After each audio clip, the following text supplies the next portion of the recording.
જીવતા ઈશ્વરનું વચન છે. આપણે ઈશ્વરની આરાધનામાં ચાલુ રહીએ અને હિન્દી વિભાગમાંથી આપણે ગીત કહીએ. ગીત નંબર 47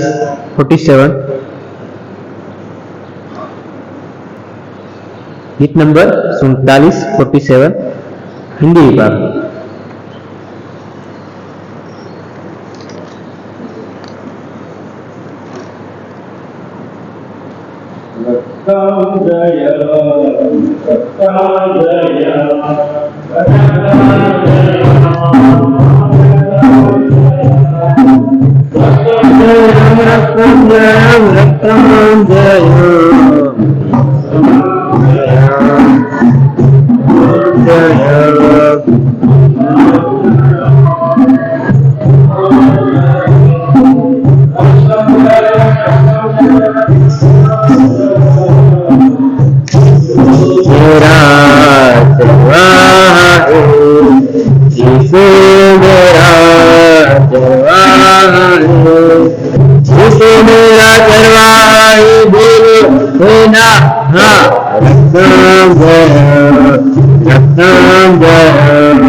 हिंदी विभाग में गीत नंबर 55 मिलकर हम सन्ना तेरी गाते सारे जहां को सुनाते.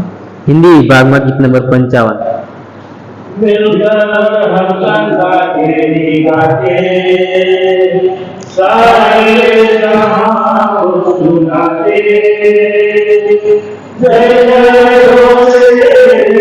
महिमा हो तेरे प्रभु हम सबको गीत सुनाते.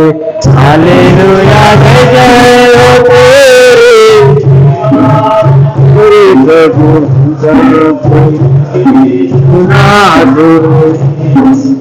हमें जहाँ का सारा किनारा किनारा नैया मारी बोले बोले मुझे बताए रे किनारे जा बनकर तू माथे लगा तो बार लगा दे. हालेलुया लेकर किनारे जा तू माथे लगा सबको पार लगा दे. हम चंदा तेरी गाते सारे जहां को सुनाते जय जय महिमा प्रभु हम सबको सुनाते हालेलुया जय जय महिमा प्रभु सबको यदि सुनाते चारों तरफ बताए बताए गंदर बादल छाए छाए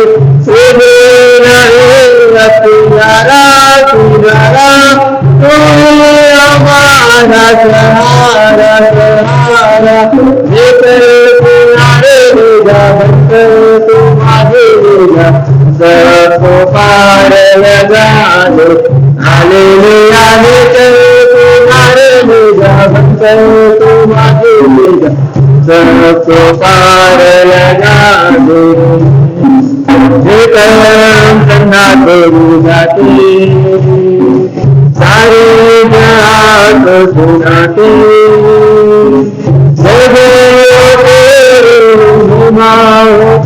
प्रभु सबको यदि सुनाते महिमा तेरी प्रभु यदि सुनाते आपो जीवन हमारा हमारा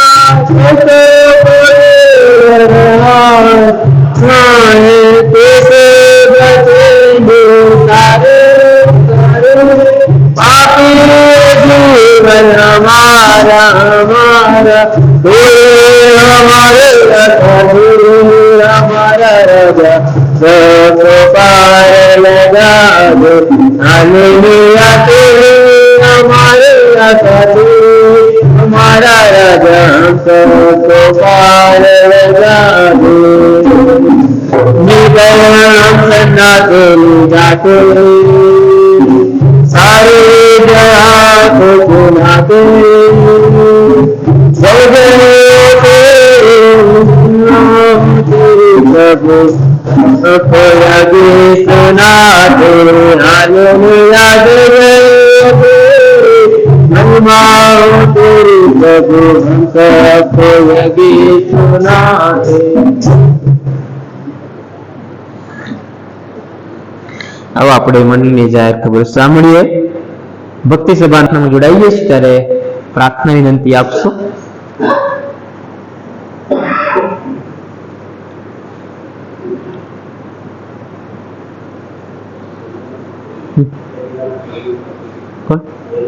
એલિના માટે નાની દીકરી એલિના માટે પણ આપણે પ્રાર્થના કરીશું વનિતા દાદીને માટે પણ પ્રાર્થના કરીશું સુરેશભાઈના ધર્મપત્નીને માટે પણ પ્રાર્થના કરીશું અન્ય આપણી જાણ બહાર છે એવા લોકોને માટે પણ આપણે ખાસ પ્રાર્થના કરીશું કે પ્રભુ સાજાપણાનો આશીર્વાદ તેઓને આપે અને સાથે સાથે જે બાઇબલ સોસાયટીની જે મીટિંગ છે ભરૂચ ખાતે એના માટે પણ આપણે પ્રાર્થના કરીશું ચૂંટણીને માટે પણ પ્રાર્થના કરીશું અને દેશનો માહોલ શાંતિભર્યો અને વાતાવરણ એવું બને કે જેથી કરીને બધા એ શાંતિમાં રહી શકે તેને માટે પણ પ્રાર્થના કરીએ આવો આપણે મધ્યસ્થની પ્રાર્થના કરીએ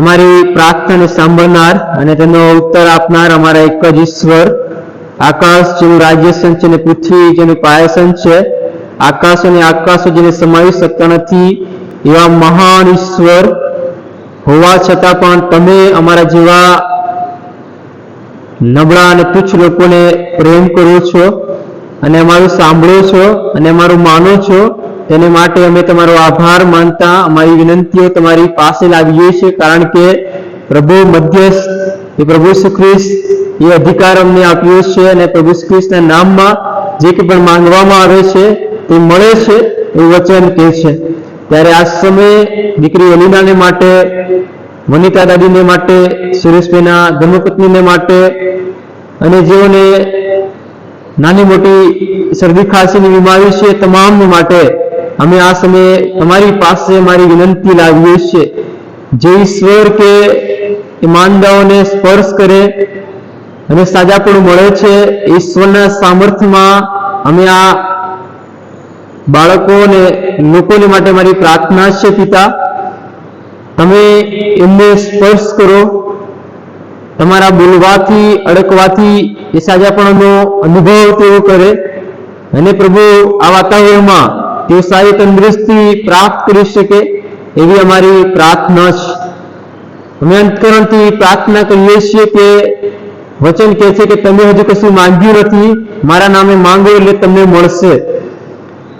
જીવનમાં ઘણી બધી તકલીફો અને પ્રશ્નો વેઠી રહ્યા લોકોને માટે પ્રાર્થના કરીએ છીએ, જેઓ આશા ગુમાવી બેઠા છે, જેઓ જીવનમાં કોઈ પણ આશ રહી નથી, જીવન ટૂંકાવી નાખવાનો વિચાર તેઓના મનમાં આવ્યો છે, નાણાકીય પ્રશ્નોનો સામનો કરી રહ્યા છે, વ્યસનોથી પીડાઈ રહ્યા છે, કૌટુંબિક જીવનમાં નાસીપાસ થયા છે, સંબંધોમાં તિરાડ આવી છે.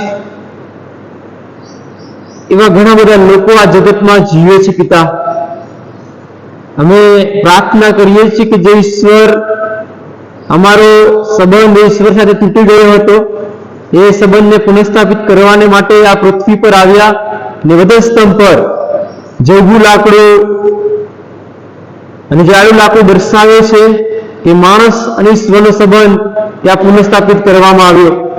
એ સંબંધને માટે અમે પ્રાર્થના કરીએ છીએ કે ઈશ્વર અને માણસ સાથેનો સંબંધ પુનઃસ્થાપિત થાય, તેની સાથે સાથે ઈશ્વર અને માણસ વચ્ચેનો સંબંધ પણ પુનઃસ્થાપિત કરવામાં આવે એને માટે અમે પ્રાર્થના કરીએ છીએ.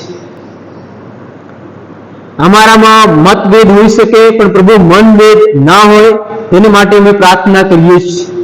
અમે હૃદયથી એકબીજાને માન આપનારા, હૃદયથી એકબીજાનું સહન કરનારા, એકબીજાનું સાંભળનારા, એકબીજાને ટેકો આપીને સાથે રહીને ચલાવનારા અમે બનીએ તેને માટે અમે પ્રાર્થના કરીએ છીએ. પ્રભુ ઉત્તમ હૃદય, નમ્ર હૃદય, કૃપાળુ હૃદય તમે આપો. પવિત્ર આત્માનું સામર્થ્ય, પવિત્ર આત્માની કૃપા અમારા હૃદયમાં મોકલી આપો. અને પિતા, એમ કરીને અમે તમારા લોકો તરીકે વિશ્વાસીઓ અને વફાદાર બનીએ, સાક્ષી આપનારા બનીએ, સુવાર્તા પ્રગટ કરનારા બનીએ અને આત્મિક જીવનમાં જે ભૂખ અને તરસ છે તેને તૃપ્ત કરીએ તેવી પ્રાર્થના અમે કરીએ છીએ. પ્રભુ, તમે આનંદિત થાઓ છો જ્યારે અમે તમારી તરફ ફરીએ છીએ. અમારા વ્યક્તિગત જીવનોને તમારી પાસે લાવીએ છીએ. ઘણી બધી નબળાઈઓ છે, ત્રુટીઓ છે, ખામીઓ છે, અમે અધૂરા છીએ, પણ તમારું વચન કહે છે કે હા પ્રભુ, અમારી નબળાઈમાં તમે તમારું સામર્થ્ય પ્રગટ કરો છો. એની માટે અમે પ્રાર્થના કરીએ છીએ. અમે જેવા છીએ તેવા પ્રભુ તમારા હાથમાં સોંપાઈએ છીએ. તમે તમારું સામર્થ્ય દ્વારા અમારા દ્વારા તમારો મહિમા પ્રગટ કરો. પ્રભુ, અમારા દેશમાં ચૂંટણી આવી રહી છે. અમારી પ્રાર્થના છે તમે જેને પસંદ કરો છો તેને તમે એ ગાદીએ બેસાડો છો. એ ગમે તેવા વ્યક્તિઓ હોય પણ તમે તેઓના દ્વારા તમારું કામ પૂરું કરો છો. અમારી પ્રાર્થના છે એ ચૂંટણીના સમયમાં તમે દેશમાં શાંતિભર્યું વાતાવરણ, દેશમાં એ આનંદ ભર્યું વાતાવરણ તમે બનાવી રાખશો. કોઈ પણ પ્રકારનો ઉલ્લડ, કોઈ પ્રકારનો હડતાલ, કોઈ પ્રકારનું નુકસાન અમારા દેશને ન થાય માટે દેશનું તમે ભલું કરો, દેશને તમે સાજો કરો એવી અમારી પ્રાર્થના છે. પ્રભુ, અમારી સિંહને વલી મંડળીને માટે, અમારા વડીલોને માટે, અમારા ભાઈ બહેનોને માટે, અમારા યુવાનોને માટે, અમારા જે કપોલ ભાઈ બહેનો છે તેઓને માટે, અમારા બાળકોને માટે પ્રાર્થના છે. દરેકને પ્રભુજી તમારી કૃપામાં ધરી રાખો, સંભાળી રાખો. ગરમી બહુ જ છે પ્રભુ, ત્યારે આ ગરમીના સમયમાં તમે દરેક જણનું રક્ષણ કરજો, એ સારી તંદુરસ્તી આપજો અને પ્રભુ સદા તેઓની સાથે રહેજો એવી અમે પ્રાર્થના કરીએ છીએ. પ્રભુ, મધ્યસ્થી કરવાનો હક જ્યારે આપ્યો છે ત્યારે અમે પ્રાર્થના કરીએ છીએ અમારી મંડળીને માટે. અમારી મંડળી આત્મિક વૃદ્ધિ પામે, અમારી મંડળી આત્મિક વૃદ્ધિના પંથે આગળ વધે તેની માટે તમે અમારો ઉપયોગ કરો એ જ અમારી પ્રાર્થના છે. પ્રભુ, અમારા આ ગામને માટે પ્રાર્થના કરીએ છીએ, ગામના લોકોને માટે પ્રાર્થના કરીએ છીએ. ઈશ્વરનું નામ તેઓને જો મળ્યું છે તો એ નામને તે પકડી રાખે. ઈશ્વરના આશીર્વાદો જો તમને મળ્યા છે તો એ આશીર્વાદોને યાદ રાખીને તમારી પાસે તેઓ આવે.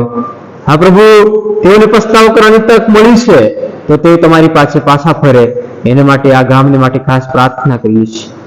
એ ભૂતકાળના આશીર્વાદો, ભૂતકાળનું જીવન, ભૂતકાળના ઈશ્વરનો પ્રેમ તે ભૂલી ન જાય તેની માટે અમે પ્રાર્થના કરીએ છીએ. આજે પિતા, દરેક જગ્યાએ વચન આપવામાં આવી રહ્યું છે, ગીતો ગાવામાં આવી રહ્યા છે, પ્રાર્થના કરવામાં આવી રહી છે, એ જગાઓને અમે તમારા હાથમાં સોંપી દઈએ છીએ. તમે એ જગ્યાનો સંપૂર્ણ રીતે કબજો લો, તમારા હાજરીનો અનુભવ કરાવો અને પ્રભુ એમ કરીને પ્રભુ અમે તમારી આભાર સ્તુતિને આરાધના કરનારા બનીએ તેવી કૃપા અમારા પર કરો. વચનના ખુલાસા કરવાને માટે તમારા સેવક સેવિકા ઉપદેશકો બધોકોને તમારું સમજણ, તમારું જ્ઞાન તમે પૂરું પાડો. અમારી મધ્યસ્થની પ્રાર્થના પ્રભુ ખ્રિસ્તમાં સાંભળીને માન્ય કરો. આમીન.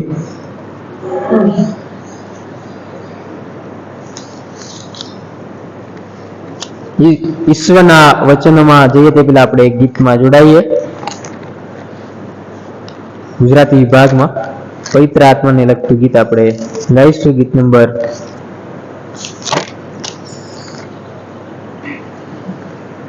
222, પહેલો શ્લોક ટેક અને પહેલો શ્લોક 222 મારે માટે ફરીથી ગા.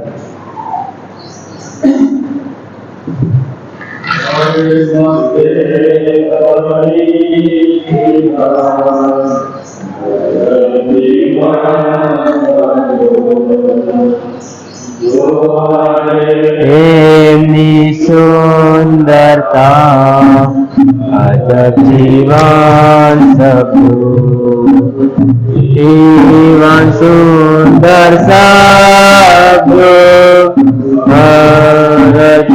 વિશ્વાસી કો સુંદર સબુ, અજબ સબુ, અજબ જીવન સબુ, સુંદર સબુ, અજબ સબુ, અજબ જીવન સબુ.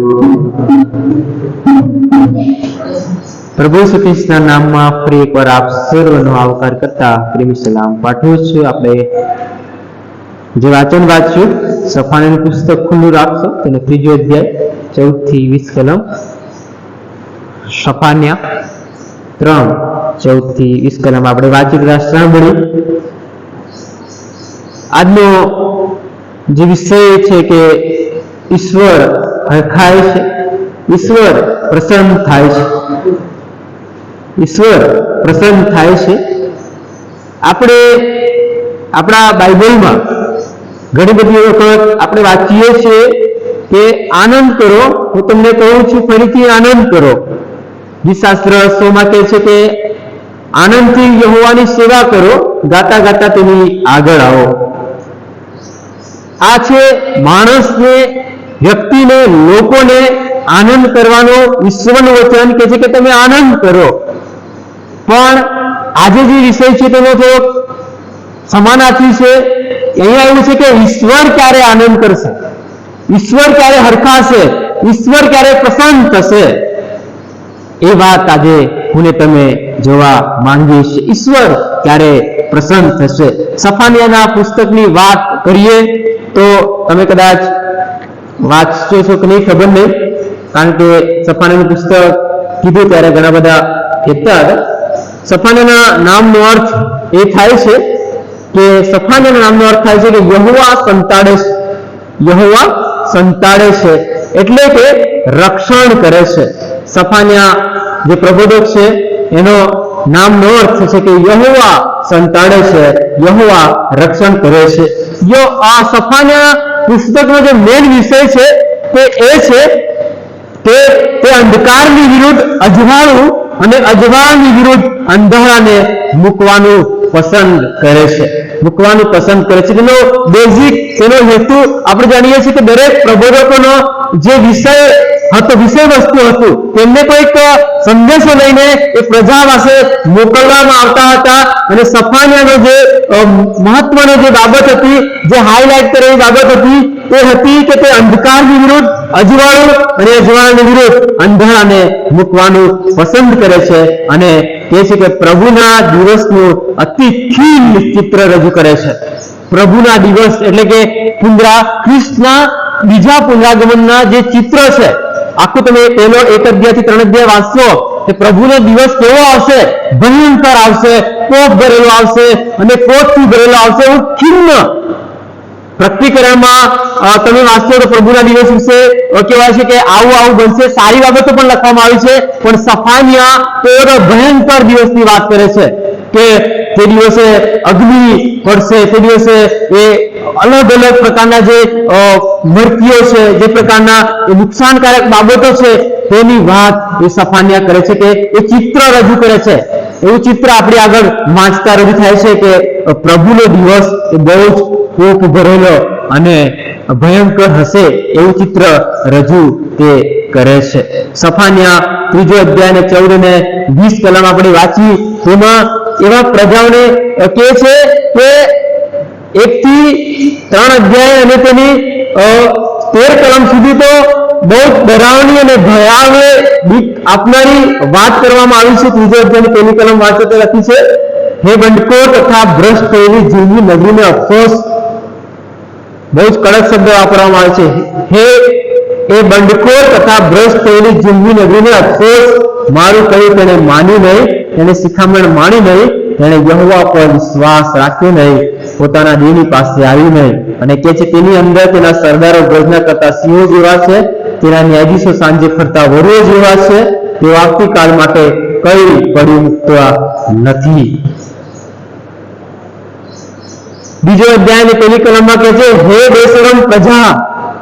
3 અધ્યાયમાં બંડખોર ભ્રષ્ટ થયેલી પ્રજા, 2 અધ્યાયમાં બેશરમ પ્રજા, અને એવા ઘણા બધા જે આપણને સહન ના થઈ શકે એવા શબ્દ સફાનિયા વાપરે છે. 1 અધ્યાય 14 કલમ કહે છે કે યહોવાનો મહાન દિવસ નજીક છે, તે નજીક છે અને બહુ ઝડપથી આવે છે. પ્રભુના દિવસની રજૂઆત કરતા સફાનિયા જે લોકોને માટે શબ્દ વાપરે છે એ બહુ અઘરા છે, આપણને સહન ન થાય એવા શબ્દો તે વાપરી રહ્યા છે. પણ આજની જે કલમ છે, આ લોકોને આવું સાંભળ્યું હશે તો કેવો દુઃખ થયા હશે, કેવા ગભરાઈ ગયા હશે, કેવા ડરી ગયા હશે. પણ 14મી કલમમાં તેઓને ફરી એ પુનઃસ્થાપિત કરવાને માટે શબ્દો વાપરવામાં આવ્યા છે, ફરી આનંદ કરવાને માટે શબ્દો વાપરવામાં આવે છે કે છે હે સિયોન પુત્રી ગાયન કર, હે ઇઝરાયલ હસના પુકાર કર, યરૂશલેમની પુત્રી તારા અંતકરણથી આનંદ કર તથા હરખા. તમે કોઈને કાળો ઘા વાગે, બહુ કઠણ લાગે એવા શબ્દો વાપરી દો તો માણસનું હૃદય કેવું થઈ જાય, કે એ હૃદયથી તૂટી જાય અથવા આપણા પર ગુસ્સો કરે. પછી આપણે એને 2 શબ્દ સારા કહી દઈએ, પોઝિટિવ કહી દઈએ તો કદાચ એ થોડોક આનંદ પણ કરે. આ જ બાબત અહીંયા જોવા મળે છે કે બહુ જ કઠોર શબ્દ સફાનિયાએ એ પ્રજાને કીધા પ્રભુ દ્વારા, પણ પછી પ્રભુ ફરી તેઓને એ આનંદ કર એવું કહે છે. તેઓને કહે છે કે આનંદ કર, હરખા હસના પુકાર કર. પણ વાલો આજે આપણો વિષય એ નથી કે લોકો આનંદ કરે. આજનો આપણો વિષય છે ઈશ્વર કઈ રીતે પ્રસન્ન થશે, ઈશ્વર કઈ રીતે આનંદ કરશે. આગળ લખ્યું છે તે પ્રમાણે કે યહોવાએ ન્યાયની રૂએ તને કરેલી શિક્ષાનો અંત આણ્યો છે, તેને તારા શત્રુને હાંકી કાઢ્યો છે. ઇસ્રાએલનો રાજા એટલે યહોવા તારામાં છે, હવે પછી તેને કંઈ પણ આપવાનો ડર લાગશે નથી. જે બાબતો ઈશ્વરે કીધી હતી કે તારા માટે આવું કરવામાં આવશે અને આવી શિક્ષા કરવામાં આવશે, એ બધી જ ખસેડી લેવામાં આવી છે, એ બધી દૂર કરવામાં આવી છે. હવે યહોવા તારામાં છે. હવે ઈશ્વર જેનામાં હોય, ઈશ્વર જે પ્રજાની વચ્ચે હોય, ત્યાં કોઈ પણ પ્રકારનો ડર અને ભય રહેતો નથી. 17મી કલમ આજનો આપણો 2 જ વિષય છે, કે છે કે તારો દેવ યહોવા તારામાં છે, તે સમર્થ તારે જ છે, તે તારે માટે બહુ હરખાશે. આ જે બાબત છે તે તારે માટે બહુ હરખાશે, તે તારા પર તેની પ્રીતિમાં શાંત રહેશે, તે ગાતા ગાતા તારે માટે હર્ષ કરશે, તારા માટે હર્ષ કરશે. ઈશ્વર ક્યારે હર્ષ કરશે, ઈશ્વર આપણાથી ક્યારે આનંદ થશે? તો પ્રથમ બાબત છે જ્યારે ઈશ્વરના લોકો પશ્ચાતાપ કરે છે. ઈશ્વરના લોકો પશ્ચાતાપ કરે છે ત્યારે ઈશ્વર પ્રસન્ન થાય છે. લુકની લખેલી સુવાર્તા 15મો અધ્યાય 7 અને 10 આપણે જાણીએ છીએ એ ઉડાવ દીકરાની વાત લખવામાં આવી છે. ઉડાવ દીકરો પોતાના બાપની મિલકત લઈને એ પોતાના મિત્રો સાથે દૂર દેશમાં ચાલ્યો જાય છે, એ મિલકત ઉડાવી દે છે, મોજ મજા કરે છે, પણ એની જયારે બધું પતી જાય છે, ગુંડો સાથે સીન થાય છે, ત્યારે એને યાદ આવે છે કે મારા બાપના ઘરે મારે જવું પડે છે, અને તે પાછો ફરે છે, પસ્તાવો કરે છે, અને બાપના ઘરે જયારે જાય છે, અને આપણે વાંચીએ છીએ તે પ્રમાણે એ દીકરો એ આવતો હતો ત્યારે એ પિતા તેને જુએ છે અને જોઈને તે આનંદ કરે છે કે મારા દીકરાએ પશ્ચાતાપ કર્યો છે, મારો દીકરો પાછો ફર્યો છે. વાલાઓ, આપણો ઈશ્વર પણ એવો છે કે જ્યારે આપણે પાપમાં હોઈએ છીએ, આપણે ખોવાયેલા હોઈએ છીએ, આપણે જીવન એવું જીવતા હોઈએ છીએ કે ઈશ્વરને ના ગમે, પણ જ્યારે પાછા ફરીએ છીએ, પશ્ચાતાપ કરીએ છીએ, ત્યારે ઈશ્વર પ્રસન્ન થાય છે, ઈશ્વર આનંદ કરે છે, ઈશ્વર ખુશ થાય છે કે આ મારું બાળક, આ મારું ભટકેલો એ પાત્ર એ પાછું ફર્યું છે, મારી પાસે પાછું આવ્યું છે. અને ત્યારે ઈશ્વર આનંદ કરે છે. વાલાઓ, કોઈનો નાશ થઈ જાય એને માટે ઈશ્વર ઈચ્છતા નથી. ઈશ્વર ઈચ્છે છે કે બધા તારણ પામે, અને જ્યારે કોઈ વ્યક્તિ પસ્તાવો કરે છે ત્યારે ઈશ્વર આનંદ કરે છે. પ્રથમ બાબત, ઈશ્વર ક્યારે હરખાય છે? તો લોકો જ્યારે પશ્ચાતાપ કરે છે ત્યારે ઈશ્વર એ હરખાય છે, ઈશ્વર આનંદ કરે છે. બીજી બાબત, જ્યારે લોકો ઈશ્વર પર વિશ્વાસ કરે છે, લોકો પોતાના લોકોના વિશ્વાસને કારણે ઈશ્વર હરખાય છે. હિબ્રુઓના પત્ર 11મો અધ્યાય એ આખો વિશ્વાસ પર લખવામાં આવ્યો છે. હિબ્રુઓના પત્ર 11મો અધ્યાય એ આખો વિશ્વાસ પર લખવામાં આવ્યો છે કે એ સમયમાં જે પ્રાચીન જે લોકો હતા તે વિશ્વાસ કર્યો, અને ઈશ્વર હિબ્રુઓના પત્ર 11મો અધ્યાય અને તેની 5મી કલમ ત્યાં પ્રમાણે લખે છે. હિબ્રુઓના પત્ર 11મો અને 5મી કલમ, વિશ્વાસથી હનોકને ઉપર લઈ લેવામાં આવ્યો કે તે મરણ ન જુએ, તે જડે નહીં, કેમ કે દેવે તેને ઉપર લઈ લીધો હતો, કેમ કે તેને ઉપર લઈ લેવામાં આવ્યો પહેલા તેના સંબંધી એવી સાક્ષી આપવામાં આવી હતી કે દેવ તેના પર પ્રસન્ન હતો. દેવ તેના પર શું હતા? ખુશ હતા, તેનાથી તે આનંદિત હતા. હનોક પર દેવ એ પ્રસન્ન હતા. વાલાઓ, જ્યારે ઈશ્વર પર આપણે વિશ્વાસ રાખીએ છીએ, ઈશ્વર પર ભરોસો રાખીએ છીએ, ત્યારે ઈશ્વર પ્રસન્ન થાય છે, ઈશ્વર ખુશ થાય છે, ઈશ્વર આનંદ કરે છે. વાલાઓ, બીજી બાબત છે કે જ્યારે તેના લોકો ઈશ્વર પર કોઈ પણ પરિસ્થિતિમાં, કોઈ પણ સંકટમાં, કોઈ પણ મુશ્કેલીમાં એ કેવળ ને કેવળ ઈશ્વર પર ભરોસો રાખે છે, ત્યારે ઈશ્વર કહે છે કે ખરેખર આ મારું બાળક છે ને તે આનંદ કરે છે, કે પેલા એ માણસને જોઈને આનંદ કરે છે. આપણે જોઈએ છે અયુબના જીવનમાં શેતાન એ આજુબાજુ ફરીને આવ્યો, અને શેતાન પૂછે છે, ઈશ્વર પૂછે તું ક્યાં ફરીને આવ્યો? તો કે આમ તેમ ફરીને આવ્યો. ત્યારે ઈશ્વર કહે શું તે મારા સેવક અયુબને ધ્યાનમાં લીધા? કે તેને પ્રશંસા કરે છે. ઈશ્વર પોતે પ્રશંસા કરે છે કે તે આવો વ્યક્તિ છે. વાલાઓ, ઈશ્વર પર એનો વિશ્વાસ હતો. ઈશ્વર પર જે વિશ્વાસ રાખે છે તેનાથી ઈશ્વર એ આનંદ થાય છે, તે ખુશ થાય છે. ત્રીજી બાબત, ઈશ્વરની જે બીક રાખે છે, બીક રાખવા, ઈશ્વરની જે બીક રાખે છે, ગીતશાસ્ત્ર 147 અને 11મી કલમ, ઈશ્વર પર જે ઈશ્વરની જે બીક રાખે છે એના પર ઈશ્વર ખુશ થાય છે. ગીતશાસ્ત્ર 147મો અધ્યાય અને એની 11મી કલમ ત્યાં લખે છે કે જેઓ તેનાથી બીવે છે અને તેની કૃપાની આશા રાખે છે તેમના પર યહોવા રાજી રહે છે. તેમના પર યહોવા રાજી રહે છે જેઓ ઈશ્વરથી ડરે છે, જેઓ ઈશ્વરથી ડરે છે. જૂના કરારમાં અને નવા કરારમાં એવા પાત્રો થઈ ગયા કે જેઓ ઈશ્વરથી ડરીને ઈશ્વરના વિશ્વાસમાં ચાલતા હતા, ઈશ્વર એમને ઈશ્વર તેમના પર રાજી હતો. હનોકને ઉપર લઈ લેવામાં આવ્યો કારણ કે તે ઈશ્વર પર વિશ્વાસ રાખતો હતો, ઈશ્વરનો ડર રાખતો હતો, ઈશ્વર તેના પર પ્રસન્ન હતા, ઈશ્વર તેમના પર પ્રસન્ન હતા. આજે આપણે જે જોઈ રહ્યા છે કે ઈશ્વરને કઈ રીતે પ્રસન્ન કરી શકાય, ઈશ્વરને કઈ રીતે પ્રસન્ન કરી શકાય. એમાં ત્રીજી બાબત જોઈએ કે ઈશ્વર પર ઈશ્વરની બીક રાખવાથી એ ઈશ્વર પ્રસન્ન થાય છે. ચોથી બાબત છે તેની પ્રાર્થના કર્યાને કારણે. આપણે જ્યારે એને પ્રાર્થના કરીએ છીએ, આપણે એવું માનીએ છીએ કે આપણો આધાર છે, આપણે તેને પોકારીએ છીએ, તેને હાથ મારીએ છીએ, ત્યારે ઈશ્વર પ્રસન્ન થાય છે કે હા, આ બાળક મારા પર વિશ્વાસ રાખીને મને બોલાવે છે, મને પોકારે છે. નીતિવચન 15 અને 8 માં મળે તો વાંચશો. નીતિવચન 15 અને 8. ઈશ્વરને પ્રાર્થના કરવાથી ઈશ્વર પ્રસન્ન થાય છે. નીતિવચન 15 અને 8.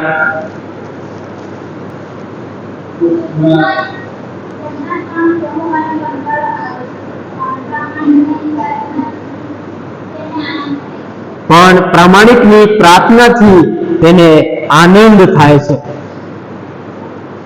ઈશ્વરને પ્રસન્ન કરવાનું આ ચોથું કારણ છે કે જ્યારે આપણે હું તમે એ ઘૂંટણે નમીએ છીએ, ઈશ્વરની પાસે પ્રાર્થનામાં નમીએ છીએ, ત્યારે મારો તમારો પ્રભુ રાજી થાય છે, પ્રસન્ન થાય છે કે હા, આ બાળક મારી પાસે આવ્યું છે, આ લોક મારી પાસે આવ્યા છે. ત્યારે ઈશ્વર આનંદ કરે છે. પાંચમી બાબત, એની કૃપા પર આશા રાખ્યાને કારણે, એની કૃપા જે અનંતકાળી છે, જે અવિનાશી છે, એની કૃપા પર જ્યારે ભરોસો રાખીએ છીએ કે તે ફરી લેવા આવનાર છે, એની આશા પર જ્યારે ભરોસો રાખીએ છીએ, ત્યારે ઈશ્વર પ્રસન્ન થાય છે. ગીત શાસ્ત્ર 149 અને 4 કલમ એ લખે છે, કેમ કે યહોવા પોતાના લોકથી રીઝે છે, તે નમ્ર જનોને તારણથી સુશોભિત કરશે.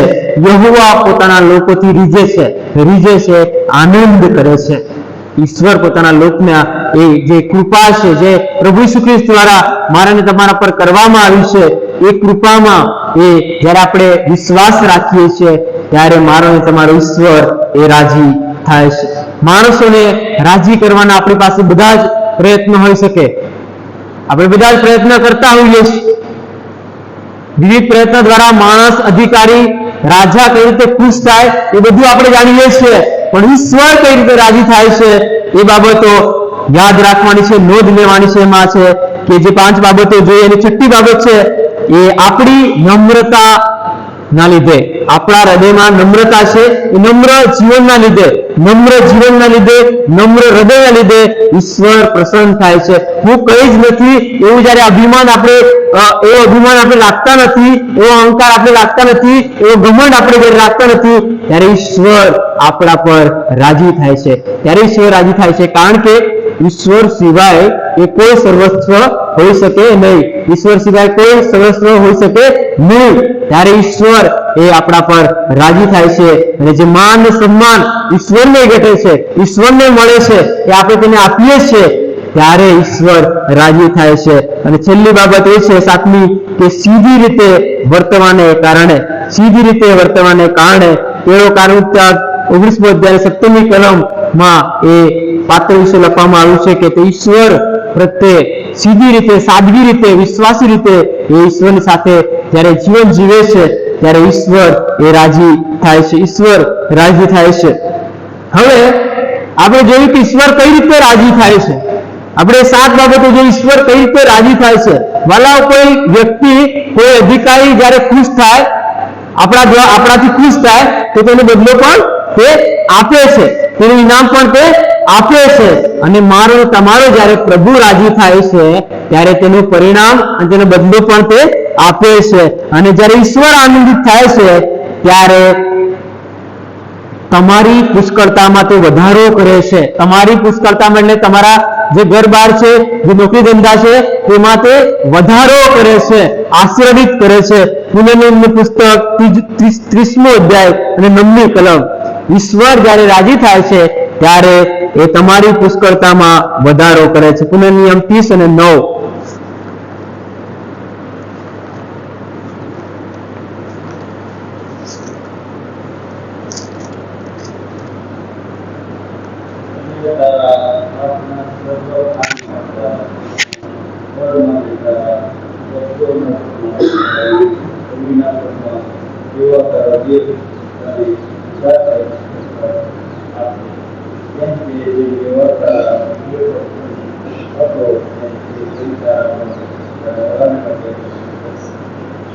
તમે આ બધું આપશે તેમ કે યહોવા તારા પિતરો પર પ્રસન્ન હતો અને તારા ભલાની માટે તારા પણ પ્રસન્ન છે. ઈશ્વર તારા પર પ્રસન્ન છે, માટે આ બધું ઉપર જે લખ્યું છે એ કે તારા કામમાં, તારા પેટના ફળમાં, તારા પશુઓના ફળમાં ને તારી ભૂમિના ફળમાં યહોવા તને પુષ્કળતા આપશે, યહોવા તને આશીર્વાદ આપશે. શા માટે? કારણ કે યહોવા તારા કામથી રાજી થયો છે, ઈશ્વર તમારા કામથી આનંદિત થયો છે. ઈશ્વર હરખાય છે ત્યારે ઈશ્વર આશીર્વાદ આપે છે, ઈશ્વર આનંદ થાય છે ત્યારે ઈશ્વર તેનો બદલો આપે છે. બીજો આશીર્વાદ છે, જ્યારે ઈશ્વર આનંદિત થાય છે, ઈશ્વર હરખાય છે ત્યારે ઈશ્વર તેના લોકોને છોડાવે છે, ઈશ્વર તેના લોકોને છોડાવે છે. એ કોઈ પણ પ્રકારની ગુલામી હોય, કોઈ પણ પ્રકારનું બંધન હોય, કોઈ પ્રકારની વ્યસન હોય, કોઈ પણ પ્રકારની એવી પરિસ્થિતિ હોય, એમાંથી ઈશ્વર એના લોકોને છોડાવશે. પણ ત્યારે જ્યારે ઈશ્વર રાજી થશે ત્યારે, ઈશ્વરને રાજી કરવાને માટે એ ઉપરના 7 પગલા આપણે એ ભરવા પડશે, એ પ્રમાણે ચાલવું પડશે. ઈશ્વર બીજો સમુએલ 22મો અધ્યાયની 20મી કલમમાં લખવામાં આવ્યું છે કે ઈશ્વરે તેના લોકોને છોડાવ્યા. બીજો સમુએલ 22 અને 20માં લખવામાં આવ્યું છે કે ઈશ્વરે તેના લોકોને છોડાવ્યા જ્યારે ઈશ્વર તેમના પર પ્રસન્ન થયો, ઈશ્વર તેમના પર રાજી થયો ત્યારે એના લોકોને રાજકીય ગુલામીમાંથી ઈશ્વર છોડાવે છે. યર્મિયા 33 અને 41મી કલમમાં લખવામાં આવ્યું છે કે ઈશ્વર જ્યારે રાજી થાય છે તે તમારું હિત કરે છે, તમારું ભલું કરે છે, તમારું ભલું કરે છે. ઈશ્વર રાજી થાય છે ત્યારે તે તમારું ભલું કરે છે. અને ચોથી બાબત, છેલ્લી બાબત, ત્યારે ઈશ્વર રાજી થાય છે ત્યારે ઈશ્વર દિલાસો આપે છે. માનવ દિલાસો આપે છે. આપણે કોઈ ખોઈ બેઠા હોઈએ, કોઈ ગુમાવી બેઠા હોઈએ, કોઈ બાબતમાં નિષ્ફળ ગયા હોઈએ, પણ ઈશ્વર આપણા પર રાજી હોય ત્યારે ઈશ્વર તેને દિલાસો, એનો આનંદ એની શાંતિ આપણામાં મૂકે છે. પણ જ્યારે ઈશ્વર એ આપણા પર પ્રસન્ન હોય, ઈશ્વર આપણામાં હરકાતો હોય ત્યારે. એક ઉત્તમ ઉદાહરણ આપવામાં આવ્યું છે પવિત્ર શાસ્ત્રમાં, 1 રાજા 10મો અધ્યાય અને 9મી કલમમાં એ સુલેમાન રાજા વિશે લખવામાં આવ્યું છે. 1 રાજા 10મો અધ્યાય અને 9મી કલમમાં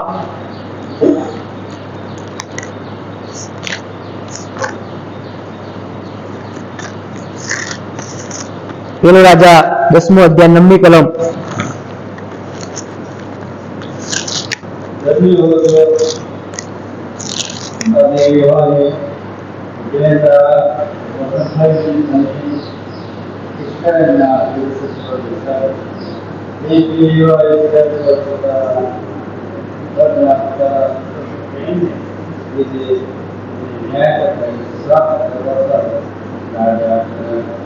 ધન્ય હોજો દેવી યહોવાને કે જેને તારા પર પ્રસન્ન થઈને તને ઇઝરાયલના રાજ્ય પર બેસાડ્યો.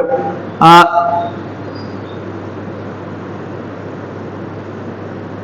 ઈશ્વરનું વચન અહીંયા આ પ્રમાણે કહે છે કે જ્યારે ઈશ્વર રાજી થાય છે, પ્રસન્ન થાય છે ત્યારે તમને કદી જગ્યા હોય એ લઈને તમને ઉચ્ચ જગ્યાએ બેસાડશે, તમને એ માન આપશે, સન્માન આપશે, સ્થાન આપશે, તમારા ઘર, કુટુંબ, પરિવારમાં દરેક પ્રકારના આશીર્વાદ એ આપશે. અને સુલેમાન રાજાના જીવનમાં જાણીએ છીએ કે ઈશ્વર દાઉદ પર પ્રસન્ન હતા અને એના પિતા પર પ્રસન્ન હતા.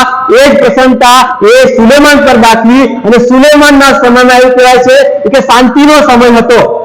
એ રાજા એવો થઈ ગયો તેના સમયમાં ચારે બાજુથી એ શાંતિનો સમય હતો. કોઈ પ્રકારનું યુદ્ધ નહોતું, કોઈ પ્રકારની આપત્તિ નહોતી, વિપત્તિ નહોતી, સંકટ ન હતા. પણ શા માટે? કારણ કે ઈશ્વર દાઉદ પર પ્રસન્ન હતા અને એ જ પ્રસન્ન, એ જ આનંદના લીધે ઈશ્વર સુલેમાનના સમયમાં એ શાંતિનો સમય આપે છે. વાલાઓ, આજે જે બાબતો જોઈ સફાનિયાના પુસ્તકમાં, ઈશ્વર હરખાય છે, ઈશ્વર આનંદ કરે છે, પણ ક્યારે કરશે? ઈશ્વરને આનંદ કરવાને માટે આપણે કેટલા પ્રયત્ન કર્યા છે? ઈશ્વરને પસંદ કરવાને માટે, માણસોને રાજી કરવા, માણસોને પસંદ કરવા એ સરળ છે, સાદું છે. કોઈ પણ રીતે જુઠ્ઠું બોલીને પણ માણસને ખુશ કરી શકાય, પણ ઈશ્વરને ખુશ કરી શકાય, જુઠ્ઠું બોલીને ખુશ કરી શકાય નહીં. કારણ કે ઈશ્વર તો અંતકરણને તપાસે છે, હૃદયને જુએ છે. અને જ્યારે ઈશ્વર હૃદયમાં એ સત્યતા માલુમ પડશે, નમ્રતા માલુમ પડશે, એ આધીનતા માલુમ પડશે, ત્યારે ને ત્યારે જ ઈશ્વર રાજી થશે, ત્યારે જ રાજી થશે. આપણા અર્પણોથી, આપણા કાર્યોથી, આપણા જીવનોથી, આપણા સંબંધોથી, આપણા વિચારોથી, દરેક બાબતથી ઈશ્વરને રાજી કરવા પડશે. મારા કાર્યો અને મારા વર્તન સારું હશે પણ મારા વિચારો ખરાબ હશે તો ઈશ્વર રાજી થશે ને ઈશ્વર પસંદ થશે નહીં. આ આપણે એક સારી બાબત જોઈ, પોઝિટિવ જોઈ. ઈશ્વર પસંદ થાય છે ત્યારે બધું ભલું કરે છે, સારું કરે છે, પણ ઈશ્વર જ્યારે ખીન થાય છે, ઈશ્વર જ્યારે દુઃખી થાય છે, ઈશ્વર જ્યારે નારાજ થાય છે ત્યારે વાલાઓ એ આખો વિષય અલગ છે કે તેનું શું કરે છે. આપણે જાણીએ છીએ કે છે કે પેઢીની પેઢી એ નાશ કરી નાખે છે, એ કઈ પણ બાબત રહેવા દેતો નથી. આપણે આખોરની ખીણ વિશે જાણીએ છીએ. આખોર જે વ્યક્તિ હતો, ઈશ્વરે એવું કીધું કે તમારે કોઈ વસ્તુ તેમાં લેવી નહીં, પણ શું કરે છે, થોડુંક સોનું ને થોડુંક જે ઘરેણા હતા શું કરે છે, ચોરી લે છે અને સંતાડી લે છે. ઈશ્વર નારાજ થાય છે. અને વાલા આપણે જાણીએ છીએ એને તો ખરો જ, એ વ્યક્તિને ખરો જ, જેને ચોરી કરી હતી એને ખરો જ, પણ આપણે જાણીએ છીએ જૂના કરારમાં એની શિક્ષા આખા પરિવારને થતી હતી અને આખા પરિવારને એ પથ્થરે મારી નાખવામાં આવે છે. વાલા પથ્થરે મારી નાખવામાં આવે છે. સદોમ અને ગોમોરા વિશે જાણીએ છીએ કે છે કે એમનો બુમાટો ઈશ્વર સુધી પહોંચ્યો અને ઈશ્વર નારાજ થયા અને સદોમ અને ગોમોરા પર આગના ગોળા વરસાવવામાં આવ્યા. આગના ગોળા વરસાવવામાં આવ્યા અને સદોમ ગોમોરાનો નાશ કરવામાં આવ્યો. હવે પોઝિટિવ બાબતને ધ્યાનમાં લેવી છે કે નેગેટિવને લેવી છે? શું આપણે ઈશ્વરને રાજી કરવા છે કે ઈશ્વરને દુઃખી કરવા છે? જો ઈશ્વર રાજી થશે તો આપણા માટે સારું છે. ઈશ્વર જો દુઃખી થયા તો મારા અને તમારા માટે બહુ જ અઘરી બાબત છે. દાઉદ ભક્ત કહે છે કે જ્યારે તેઓએ મને કહ્યું કે આપણે યહોવાના મંદિરમાં જઈએ ત્યારે હું ખુશ થયો, હું રાજી થયો. હવે સવાલ અહીંયા એવું છે કે જ્યારે ઈશ્વરના ઘરની જવાની વાત આવે છે ત્યારે કેટલા જણ રાજી થાય છે? શું તમે અને હું એ ફરજ પડ્યાથી આવીએ છીએ કે રવિવાર છે એટલે જવું પડશે, એક પરંપરા પાડીએ છીએ, એક વિધિને અનુસરીએ છીએ, એક નિયમને અનુસરીએ છીએ કે રવિવાર છે એટલે 1 કલાક જવું પડે? ત્યારે ઈશ્વર રાજી થશે નહીં વાલાઓ. દાઉદ ભક્ત કહે છે કે જ્યારે તેઓએ મને કીધું કે આપણે યહોવાના ઘરમાં જઈએ, અને યહોવાનું ઘર ત્યાં એવું રીતે નજીકમાં નહોતું, એ તો પહાડ પર હતું, તો પણ તેઓ ચાલીને પહાડ પર જતા હતા. આપણને તો અહીંયા બેઠે બેઠે અહીંયા નજીકમાં મળ્યું છે. આ રીતે ઈશ્વર રાજી ન થાય. આ રીતે ઈશ્વર રાજી ન થાય. ફરજ પડ્યાથી આવવાનું નથી, પણ ખુશીથી, આનંદથી ઈશ્વર પસંદ થાય એ રીતે આપણે આપણા જીવનને બનાવવાનું છે. ઈશ્વર ક્યારે રાજી થશે વાલાઓ? જ્યારે એ આપણે જે 7 પગલાઓ જોયા એ પગલાઓમાં આપણે આગળ વધીશું ત્યારે માણસોને ખુશ કરનારા આપણે ઘણી બધી વખત બનીએ છીએ, પણ ઈશ્વરને પ્રસન્ન કરવાનું અને ઈશ્વરને માન સન્માન આપવાનું આપણે હું ને તમે ભૂલી જઈએ છીએ. હું ને તમે ભૂલી જઈએ છીએ. આજનો એ વિષય હતો ઈશ્વર હરખાય છે, ઈશ્વર આનંદ કરે છે, પણ ત્યારે જે બાબત જોઈ એ બાબતો કરવાની માટે મને અને તમને ઈશ્વર સહાય કરે. જ્યારે આપણે એવું કરીશું ત્યારે ઈશ્વર ચોક્કસ એનો બદલો આપશે. નહીં કરીશું તો એનો પણ બદલો મળશે. માટે આ વચનો આપણે સમજીએ એટલું જ નહીં, પણ તેને પાળીએ અને આપણો ઈશ્વર હંમેશા પ્રસન્ન થાય આપણા દ્વારા એવા પ્રયત્ન કરીએ. આમીન. છેલ્લી પ્રાર્થના કરીએ, દાન માટે પ્રાર્થના કરીએ. હે અમારા બાપ, અમે તમારો આભાર માનીએ છીએ. જે ઈશ્વર સદા અમારી સાથે રહે છે અને જેના પ્રસન્ન થવાથી અમારું ભલું થાય છે, એવા પ્રભુ આ સમય અમે તમારી પાસે લાવીએ છીએ અને ભૂતકાળના જીવનને તમારી આગળ રજૂ કરીએ છીએ કે જ્યાં જે માન સન્માન ને જ્યાં તમારી પ્રશંસા અને વખાણ ને પસંદ કરવાના હતા એ જગાઓમાં અમે જ્યારે પીછેહટ કરી નિષ્ફળ ગયા, એ પાપને અમે કબૂલાત કરીએ છીએ અને પ્રાર્થના કરીએ છીએ કે આગળના જીવનમાં તમને પ્રસન્ન કરી શકીએ, તમને આનંદિત કરી શકીએ. તમે અમારા દ્વારા હરખાવ, હર્ષ કરો, એને માટે અમારા જીવનોને તૈયાર કરીએ, એ પ્રમાણે જીવન જીવીએ પશ્ચાતાપ કરીએ, પ્રાર્થના કરીએ, પ્રભુ નમ્રતા ધારણ કરીએ, વિશ્વાસ રાખીએ, તમારી બીક રાખીએ, તમારા કૃપાને આધારે આગળ વધીએ અને સાદગીથી સીધી રીતે જીવન જીવીએ, તેને માટે તમે અમને સહાય અને મદદ કરો અને એ દ્વારા તમારા આશીર્વાદ અમે પ્રાપ્ત કરીએ એવી કૃપા અમારા પર કરો. જે દાન નો તમે અમને આપ્યા છે તેમાં જુજ દાન તમારી મધ્ય અમે મૂક્યું છે, એ અમારા દાનના અર્પણને તમે સ્વીકારો, તમારા રાજ્યની વૃદ્ધિ માટે તેનો ઉપયોગ થાય એ જ અમારી પ્રાર્થના છે. પ્રભુ અમારા વહાલા ભાઈ બહેનોને માટે કે જે પ્રભુ આ ઘરમાં અત્યારે ઉપસ્થિત છે, બાળકોને માટે, વડીલોને માટે પ્રાર્થના કરીએ છીએ. આજના દિવસનો આશીર્વાદ પ્રભુ તમે તેઓને આપજો, તેઓના હૃદયોને, મનોને તમારા આનંદથી તમે ભરી દેજો, એ જ અમારી પ્રાર્થના છે. અમે પિતા છૂટા પડીએ છીએ ત્યારે પ્રભુ અમારું રક્ષણ કરો, અમારી સાથે રહો. દાનો અને અમારા જીવનનું અર્પણ કરતા પ્રાર્થના પ્રભુ શ્રી ખ્રિસ્તમાં સામાન્ય માન્ય કરો. આમીન. આકાશમાં અમારા બાપ પવિત્ર બનાવો, તમારું રાજ્ય આવો, જેમ આકાશમાં તે પૃથ્વી પર તમારી ઈચ્છા પૂરી થાવ. દિવસની મારું ક્રિયા જમને આપો, જેમ અમારો અમને માફ કર્યા છે તેમ તમે મારો અમને માફ કરો. અમને પરીક્ષા ન લાવો પણ ઊંડાઈ કરો, કેમ કે રાજ્ય, પરાક્રમ, મહિમા સર્વકાળ તમારા છે. આમીન. હવે આપણા તારના પ્રભુ શ્રી ખ્રિસ્તની કૃપા, દેવ બાપનો પ્રેમ અને પ્રભુ પવિત્ર આત્માની દિવ્યની સંગત આપણી સાથે હમણાંથી સદા સર્વકાળ સુધી હોજો. આમીન. ખ્રિસ્તની સુંદરતા અને પવિત્રતા, તેની કરુણા પણ દિશો મારામાં, હે દિવ્ય સુધાત્મા